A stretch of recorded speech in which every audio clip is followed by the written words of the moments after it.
Tu dia kata rumah yang lapang tadi. Bila Imam Malik kata pakaian yang cantik, akhlak yang baik, perangai nak kena elok. Dan juga yang terakhir sekali, pelita yang menerangi. Maksud pelita ni dikaitkan dengan ilmu pengetahuan. Kena belajar. Cantik tolok, pantainya landai, tambik perahu tepi kuala. Biarlah buruk kain ini dipakai, asalkan penuh ilmu di dada. Ni belajar tak nak. Lepas tu orang cakap bangang, marah pula. Kan, belajar tak nak, itu susah tu. Kan? Iya. Betul kan. Baru kita faham kenapa lah mak kita dulu cakap pergi belajar. Kau nak jadi orang, pergi belajar. Mak cakap, kau nak jadi orang, pergi belajar. Orang dulu-dulu, mak-mak kita, ayah-ayah kita dulu bukan tak nak belajar, tapi peluang tak sama. Dulu susah. Arwah abah saya dulu pun belajar sampai di Jahanamnya sekolah terkikir. Nak masuk sekolah menengah, dulu sekolah orang putih. Arwah atuk saya labai. Kau nak jadi kafir, kau masuklah sekolah orang putih tu. Orang dulu macam tu. Bukannya tak cerdik, pandai, matematik semua, hebat arwah abah saya dulu. Cara berfikir, cara bercakap. Kalau dia azan tu, suara dia Allahu Akbar. Kalau dia bawa tarawih tu, Allah, reka betul. Macam tu lah. Tu kata tadi, peluang tak sama. Jadi itu sebab orang dulu suruh kau pergilah belajar. Belajarlah rajin-rajin. Sebab apa? Ilmu je. Kan Saidina Ali kata, makin kita kumpul harta, makin kita kena jaga dia. Lagi banyak ilmu kita belajar, ilmu jaga kita. Nampak? Lagi banyak kita belanjakan, lagi kurang harta kita. Tapi lagi banyak kita belajar, lagi banyak kita tak tahu. Itu beza. Macam tu lah. Kan? Jadi begitu juga sakinah ni didengar ketika ada masalah, saling memaafkan bila berlaku kesilapan, mendapat bimbingan untuk semakin dekat kepada Allah. 3 tiang utama keluarga bahagia: sakinah, mawadah, warahmah. Sakinah tenang, mawadah kasih sayang. Rahmah ni pula, bila sebut rahmah ni jangan ingat belas kasihan ni, sebab kasihan ni dia tak, maksud dia tu tak sanggup tengok pasangan kita susah. Tu dia. Suami nampak isteri tu, sebab adalah selalu kalau saya sebut dalam ceramah saya, ramailah orang lelaki marah saya, adalah orang marah saya sebab saya sebut macam mana. Saya kata tanggungjawab orang perempuan di rumah melayan suami melahirkan anak tu je. Itu saja. Saya sebut macam tu. Ada lelaki yang marah ni, tapi dia tak dengar habis penjelasan saya. Yang kerja masak, komeh rumah, bola anak, yang lain tu semua kerja lelaki. Orang perempuan nak berubah pun. Kita baru tahu ni. Tetapi, dengar tetapi. Orang perempuan di Malaysia, di kebanyakan tempat, dengan penuh rela hati menanggung tugas suami. Dia tolong suami buat benda tu. Malahan orang perempuan buat lebih baik daripada lelaki buat. Orang perempuan tolong masak, itu kerja lelaki. Orang perempuan jaga anak. Ada tu yang bantai saya. Tu Samsul debat, dia takut bini betul sebab dia cakap macam tu. Ini bukan masalah takut. Bila, contohnya saya bagi gambar macam ni. Bila kita rasa tu kerja orang lelaki, tapi isteri kita tolong buat, kita hargai. Jadi bila dia balik rumah, tengok rumah bersepah. Kita tahu ni kerja kita. Maka kita akan cakap, kasihan isteri aku tak sempat, dia kemas, tak apalah. Kita tolong kemas kan. Nampak tak? Kalau orang yang tak sedar diri ni, dia marah lah. Apa bersepah ni kau tak boleh kemas ke? Dia marah. Wah, bini ni dah sengit-sengit tudung dah ni. Daripada tadi tak sempat apa. Melayangkan anak apa semua. Sendiri tidak menyusahkan isterinya untuk perkara-perkara yang Nabi boleh buat sendiri.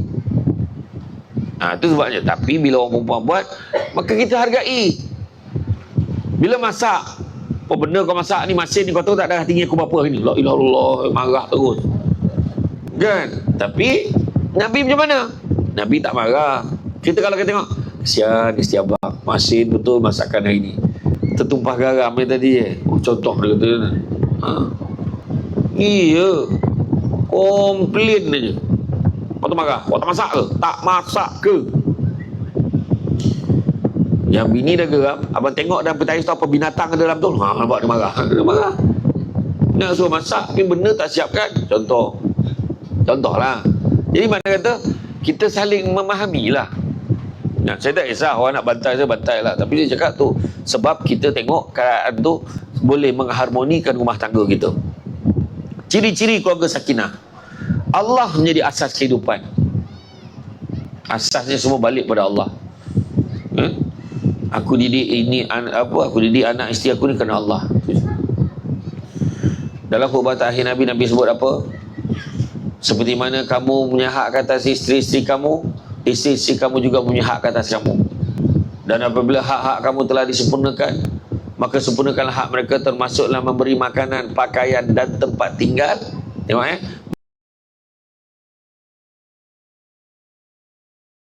makanan, pakaian, tempat tinggal dalam suasana kasih sayang. Ayat Nabi sebut. Mana bagi nafkah ni bukan bagi saja. Nah, ambil Mekah bukan. Nah, ambil lah duit bulan ni. I love you, I love you too.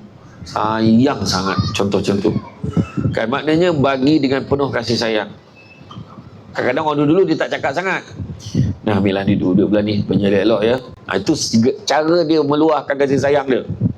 Ada je makanan dia bawa balik. Jom kita makan sama. Abang bawa balik, abang beli tadi. Nampak ada orang berniaga tadi, abang belilah. Mari kita makan. Dah lama lah kita nak makan. Awak bawa air kopi. Nampak? Itu salah satu bentuk. Nampak tak? Dan kemudian bila sebut bab nafkah ni, jangan terkeliru. Jangan tak faham lah. Nafkah ni ada dua. Nafkah zahir dan nafkah batin.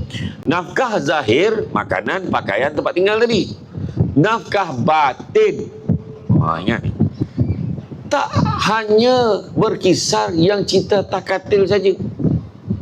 Nafkah batin termasuklah memberi didikan agama. Share. Ada hadis-hadis tu kan, ambil kan.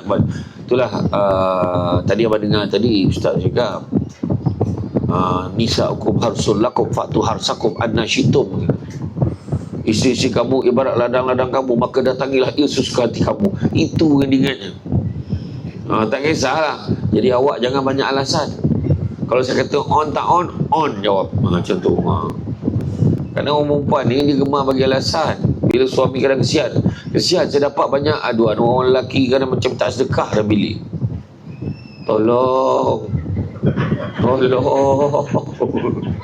Tolonglah. Yang faham tak faham sudah. Kadang orang perempuan ni penat dah, dia kali lah, tak ada kerja lain kau cakap dengan lelaki kau. Jangan layanlah suami tua buat cara tua kan. Muda buat cara muda. Yang muda ni saya tak kisah sangat, kerana yang tua ni ya Allah mengalau lakinya, pergi tu luar tu memekak je, la ilaha illallah. Sian, jangan. Orang lelaki ni dah lah LMM, lelaki mudah mati. Ya, lelaki makin tak ramai. Ya. Lelaki dah lah tak ramai tu sibuk jadi perempuan pula. Ya Allah, pening. Kan? Pening. Tu hari tu yang dekat KL tu, yang tangkap tu, yang pesta yang lelaki dengan lelaki tu pun pening kepala tu. Lelaki dengan lelaki tak kerja lain. Tu lah yang legebet tu. Saya tak nak sebut lah huruf tu kan, kena ban pula. Buat lah tu kan tak habis pula dia dengar macam aku kan. Yang kena tangkap tu, yang pesta lelaki dengan lelaki tu, bukannya biasa-biasa. Doktor, engineer, lawyer, peguam, pensyarah. Sebaik tak ada penceramah. Satu kerja pula. Tak sangka pula dia tu tak straight. Kan? Suami isteri saling menghormati. Itu kedua. Suami isteri saling hormat menghormati. Jangan menghina. Dia suami isteri ni, pertama, jaga mata. Pakai lawa-lawa, cantik-cantik. Orang perempuan datang dengan camam, bukan main lagi. Bergosok-gosok baju. Tudung senyum, malam-lempar macam tu. Dekat rumah kau tengok baju binatang. Baju kelawar, gambut kembang je lah. Lepas tu cari habitat. Orang lelaki pun sama. Kat rumah pakai plekat, tak ada protection. Baju pun tak pakai. Iya. Dia kalau orang lelaki ni sebenarnya, kalau pergi semayang, kan, pakai jubah macam VVIP kita ni, jubah lengan panjang, jubah lengan pendek. Untuk maklumat semua, orang Arab bawa tidur. Tapi tak adalah kata tak sah, sebab orang Malaysia ramai yang pakai jubah lengan pendek pergi semayang. Yang ini memang bukan jubah lah, memang style baju saya tu memang semua memang baju Melayu saya. Memang anak beranak saya semua memang baju lengan pendek. Tapi memang kalau orang Arab, kalau nak buat, kita dah jemput imam Arab datang tahun tu tarawih, dia pun tengok dia ni nak semayang ke nak tidur tu. Tu sebab kat rumah pakailah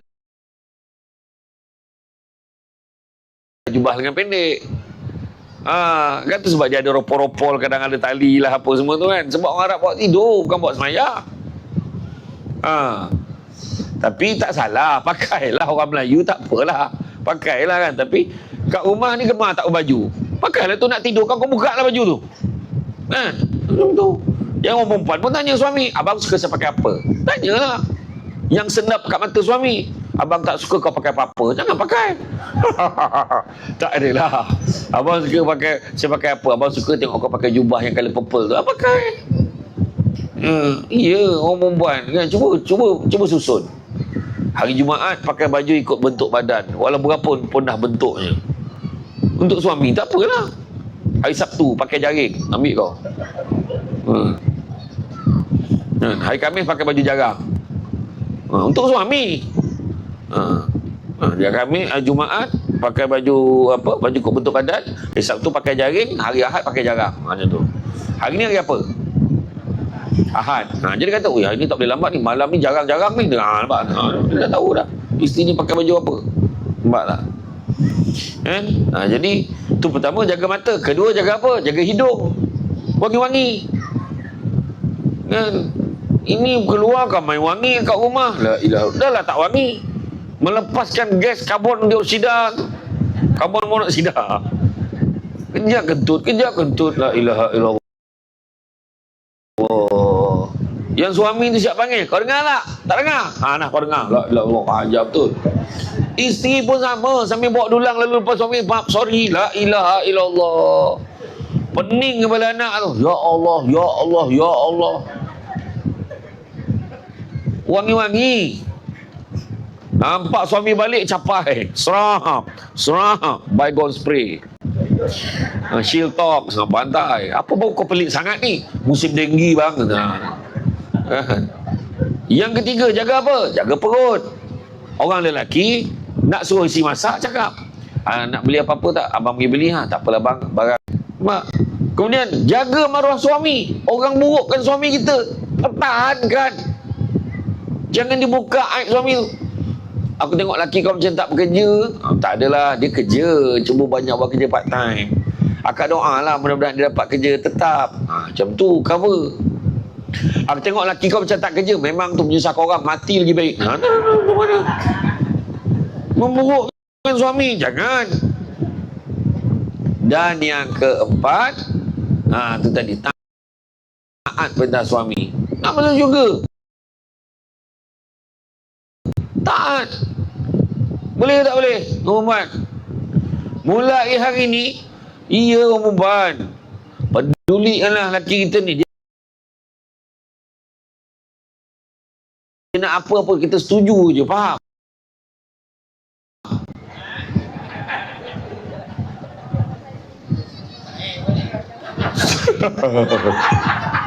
Dia kepala otak dia sain je.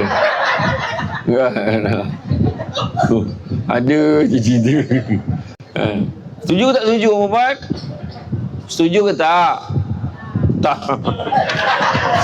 Itu dah bagi hadis tu, tak setuju kan tu? Nak tunjuk degil tak degil, Muhammad?